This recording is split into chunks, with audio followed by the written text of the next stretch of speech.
Joe, before we wrap it up, let's get to some picks. Florida versus LSU. You have done the worst thing that you can do to me is that you're taking LSU and the 7.5 points. I'm going with Florida and the points, but I do think LSU is going to win here. Okay, I'm sorry that I'm. If they lose, I'm going to put you in a chokehold. I'm going to put sorry. you in a chokehold. I have no analysis. I don't have any analysis. Comment retracted. That's my pick. I'm not going to say anything. I'm not going to jinx you guys. I'm sorry. That's all I'm going to have to say. I'm sorry. Please don't yell at me, guys. I think it's a 7 to 3 point game. We were kind of joking about this off air. If this were 9.5, I think both of us would go Florida. I think that that's true. Also, I'm not being a wuss. To be clear here, I am the worst omen for LSU. Every time I have picked them, they have lost. And but if you can't say anything, you're going to say I can't blame you.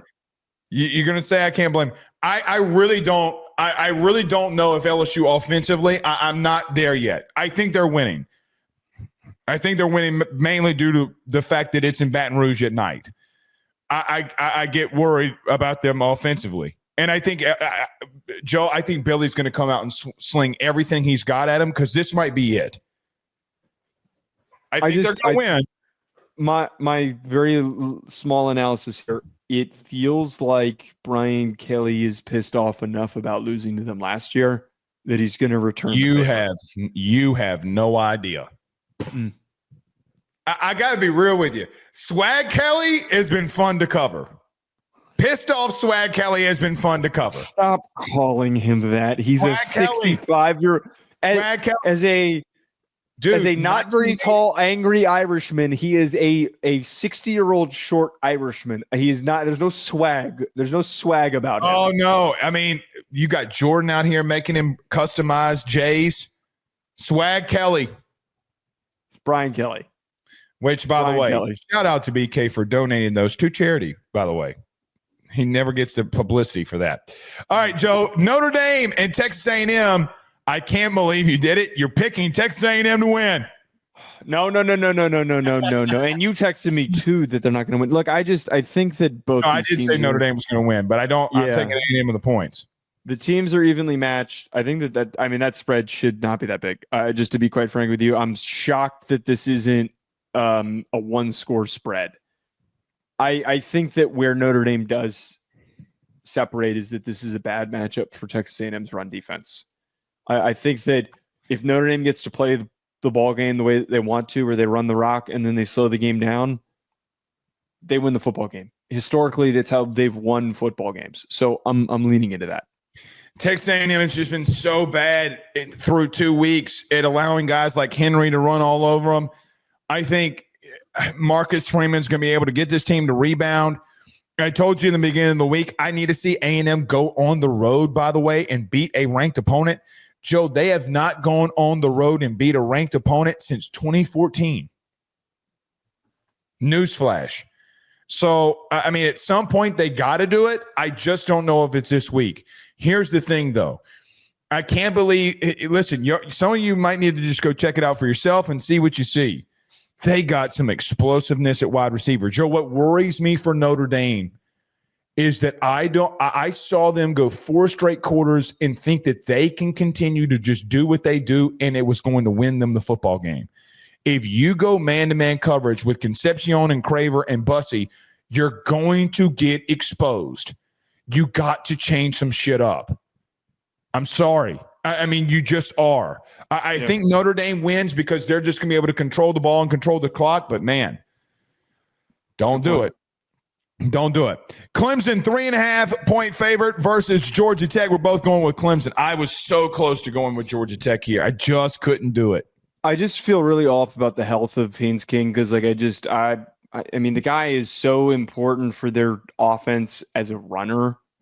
And the way that they get into a rhythm is him impacting the game as a runner. I hate that it's week 2 and he's banged up. And I've come around on Haynes King. He's a fantastic athlete, but I can't.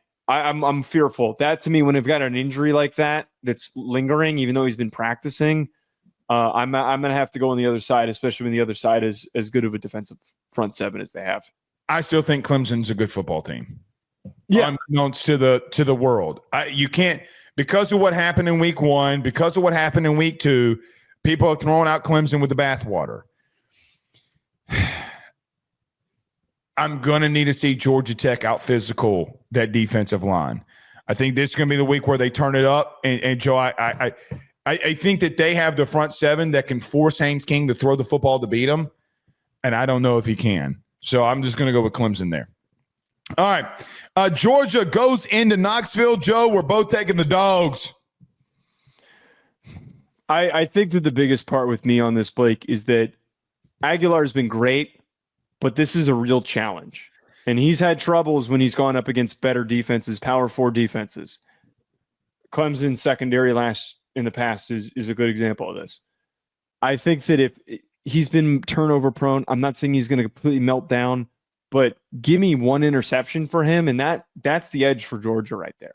I think they're going to open things up a little bit more as well on the Georgia side. I went back. You can ask. My mom's been here. It's been her birthday, so she came by and I was sitting here watching the Georgia game again versus Austin Peay because I'm a psychopath. If they have thrown hitches, slants, and screens, and drag routes through 2 weeks, they have done nothing. Literally.